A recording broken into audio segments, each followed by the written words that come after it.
Formula One's ongoing row over flexible wings took a fresh twist, pun very much intended, over the Azerbaijan Grand Prix weekend, as attention switched from what some teams might be doing with their front wings to an apparent trick McLaren has come up with on its rear wing. In Baku, the rear-facing onboard camera from Oscar Piastri's race-winning McLaren appeared to show the top element of the rear wing deflecting at high speed. This wasn't quite as obvious as an entire rear wing structure flexing to create lower drag, which is something the FIA first began cracking down on in the middle of the 2021 season, but it looked like something designed to achieve a similar effect to a lower order of magnitude.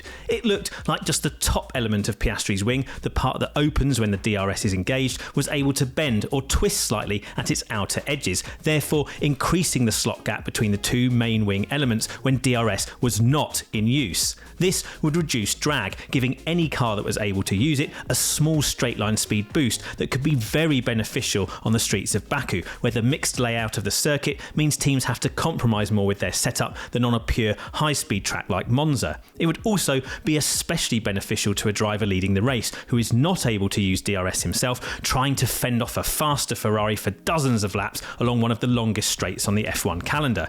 Charles Leclerc was surprised by the McLaren's end of straight speed as he unsuccessfully tried to repass Piastri in that race. Both were using their Spa specification rear wings, which were significantly smaller than the one used by Red Bull and a little bigger than the one used by Mercedes, so Ferrari and McLaren were quite similar to each other in their chosen downforce levels. Where the McLaren may have had the edge was in the behaviour of that rear wing when not in DRS mode. There is TV footage of the McLaren's rear wing at speed, showing the gap between the main plane's trailing edge and the leading edge of the flap. At high speed, we can see the flap leading edge deforming a little, increasing the gap between it and the main plane, which would reduce drag. It's effectively creating a sort of mini DRS effect, but without actually using the DRS. A lack of aerodynamic efficiency on its rear wing is a specific weakness McLaren identified during the middle phase of last season. At Spa in 2023, Lando Norris said they were losing close to a second per lap because of the need to run a rear wing that was too large. McLaren did have a smaller one available, but team boss Andrea Stella admitted it was so inefficient that running it would have made the overall performance of the car even worse.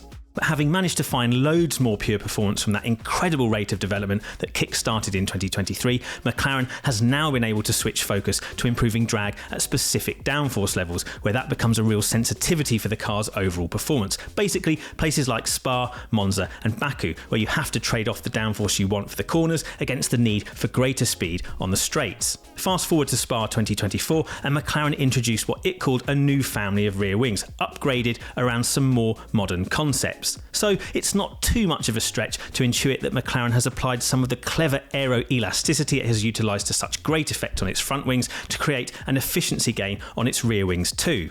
McLaren really does seem to be leading the way in legal controlled deformation of the wings at speed, in much the same way Red Bull did in previous years. Such a visual example of F1 teams' never-ending battle to create aerodynamic elasticity, which still passes the FIA's static tests, understandably created alarm among those who believe something like this should be illegal. But McLaren's car remains on the right side of the law for now. That could change, of course, but for now, this is not an area under the FIA's active interrogation. The same, of course, cannot be said for the front wings, which the FIA has actively investigated since the summer break. But again, so far, the FIA has found nothing untoward. As we explained in our last video that focused on what teams try to do with deflection of the front wings, being able to reduce the drag penalty you pay for running more downforce is a target all teams are constantly chasing. F1 is always about trying to exist in the grey areas of the regulations. No aerodynamic surface can be completely rigid at all times, as they would snap under the loads created at speed, so therein lies some inherent wriggle room that all teams could potentially exploit. The rear wing flaps will be subject to load testing just as the front wings are, but the FIA isn't able with its current equipment to replicate real loads in those static tests, so this creates a fundamental playground for F1 teams to operate in.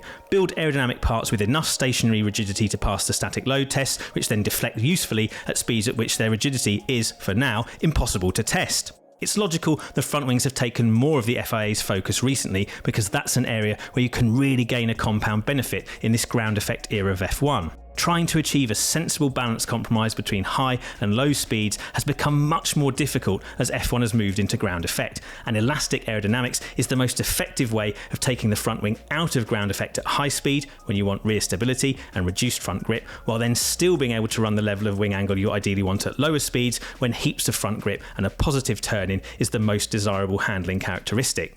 So the amount of lap time you could potentially gain from this is a function of how much easier the car is to set up and drive, rather than a pure downforce or drag numbers game. We don't think this latest McLaren innovation is anything like as potent as what's happening with the front wings. The rear wing deflection we saw on Piastri's car in Baku is maybe worth 1/10 of a second on that long straight, and only in the race too, because in qualifying every car has use of DRS, and at the speed the wing is backing off, DRS would already be active. There would still be a gain at more conventional circuits too, but probably more like hundredths of a second. Certainly no magic bullet. However, in a race situation like the one Piastri found himself in Baku, even a tiny gain from this might make the crucial difference that could prevent a chasing car getting close enough to make a pass for the lead. Although McLaren is doing a great job of exploiting permissible levels of elastic aerodynamics with its front wing right now, much to the annoyance of championship rival Red Bull, nothing in F1 lasts forever. 12 months ago, ahead of the 2023 Singapore Grand Prix, the FIA introduced a new technical directive aimed at clamping down on wing elements that were designed to back off at different rates along their length, depending on the speed the car was travelling.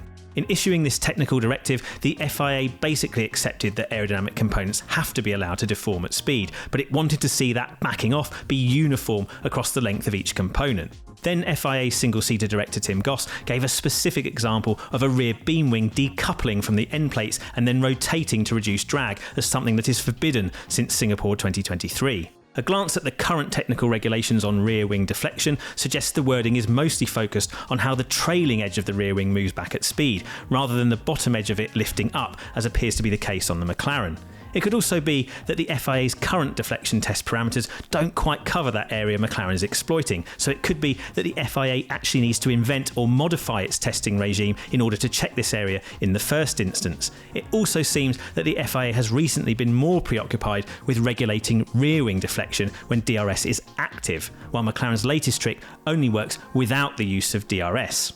The level of complication and technology involved in this area would explain why the FIA is seeking to make a more general clampdown on aero-elasticity for 2025, rather than immediately targeting some of the things we're seeing in F1 now. Sometimes the regulator simply has to accept when F1 teams cleverly exploit loopholes in the existing regulations, as Mercedes did with its one-season wonder dual-axis steering system in 2020. You take it on the chin and then write it out of the rules at the earliest available opportunity.